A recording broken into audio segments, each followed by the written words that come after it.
প্ৰান্তৰ লগতে জাগিৰোডতো দেখা গৈছে এক মৎস্য মেলাৰ আয়োজন কৰিছে আৰু এই মৎস্য মেলাত দেখা গৈছে বিভিন্ন প্ৰকাৰৰ থলুৱা মাছ ইয়াত উপলব্ধ হৈছে আৰু গ্ৰাহকসকলে ৰাতিপুৱাৰে পৰা এই থলুৱা মাছ ক্ৰয় কৰিবৰ বাবে আহি ভিৰ কৰিছেহি। অসমৰ বিভিন্ন প্ৰান্তৰ পৰা বিলৰ পৰা ইয়াত ৰৌ বৰালি আৰি মাছ আদি ইয়াত লৈ আহিছে।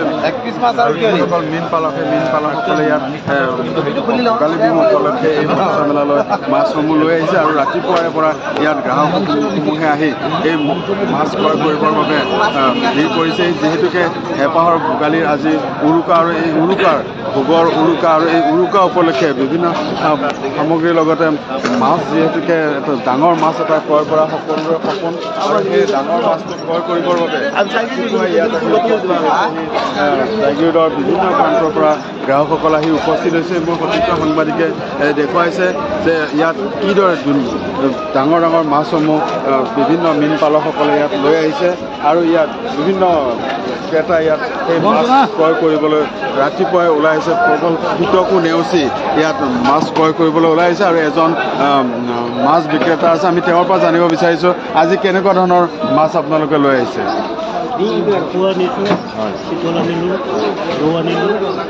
লোকেল মাছবিলাক আছে বিক্ৰী হৈছে, ভাল বিক্ৰী হৈছে। হয়, ৰাতিপুৱাৰে পৰা ইয়াত বিভিন্নজনে আহি মাছ ক্ৰয় কৰিছে আৰু এজন আমি গ্ৰাহকৰ ওচৰলৈ যাব বিচাৰিছোঁ। যিহেতুকে ৰাতিপুৱাই গ্ৰাহকসকল আহি উপস্থিত হৈছেহি। মাছ ল'লে আপুনি? ল'লোঁ। হয়, কেনেকুৱা মাছ চিতল ল'লোঁ। হয়, কেনেকুৱা ইয়াত ভালেই ৰেট চলি আছে। 400 500 মানে ডাঙৰটো 100 যোৱাবাৰতকৈ ইয়াত যোৱাবাৰৰ পৰা এইবাৰ অলপ ভাল হৈছে। তেওঁলোকে ডিচিপ্লিনটো আনিছে। হয়, যোৱাবাৰো ইয়াত এই মৎস্য মেলাৰ আয়োজন কৰিছিলে আৰু এই মৎস্য মেলাত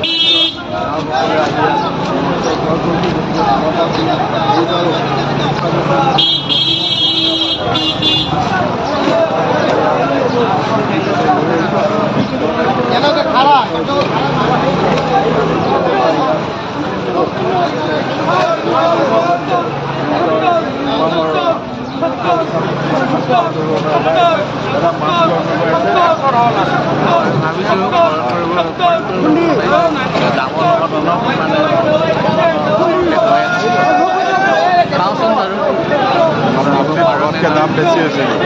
মই মোবাইলটো অলপ দাম বেছি হোৱাও নাই, হৈছেও এনেকৈ হৈ আছে। মানে মনৰ এইটো মিলা নিলে ল'ব আৰু নিলে হয়, গ্ৰাহকসকলে কিছু দাম দৰ মিলিলে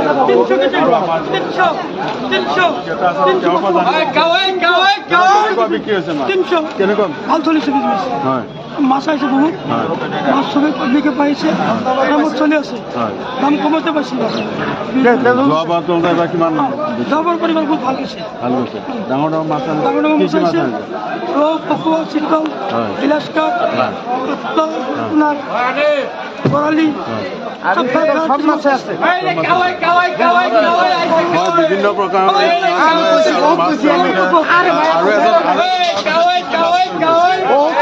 মানে আপোনাৰ থলুৱা মাছ যিমান লাগে ইমানে আছে। কাৰি, বৰালি, চিতল, ভকুৱা যি লাগে চব মাছ আছে। আৰু দামো ধুনীয়া দাম, ৰাইজে খাব পাৰিব আৰু ইচ্ছামতে। সেইখিনিয়ে কথা। হয়, খুব এটা ভাল দামত ইয়াত মাছসমূহ বিক্ৰী হৈ আছে। গতিকে ইয়াৰ যি মৎস্য বিক্ৰেতাসকলে ৰাইজক এক ভাল দামত মাছ দিব পাৰিব বুলি তেওঁলোকে আশা প্ৰকাশ কৰিছে আৰু আমিও মাই নিউজ এনি তৰফৰ পৰা সমূহ অসমবাসী ৰাইজলৈ ভোগালী বিহুৰ উৰুকাৰ আন্তৰিক শুভেচ্ছা জ্ঞাপন কৰিছোঁ।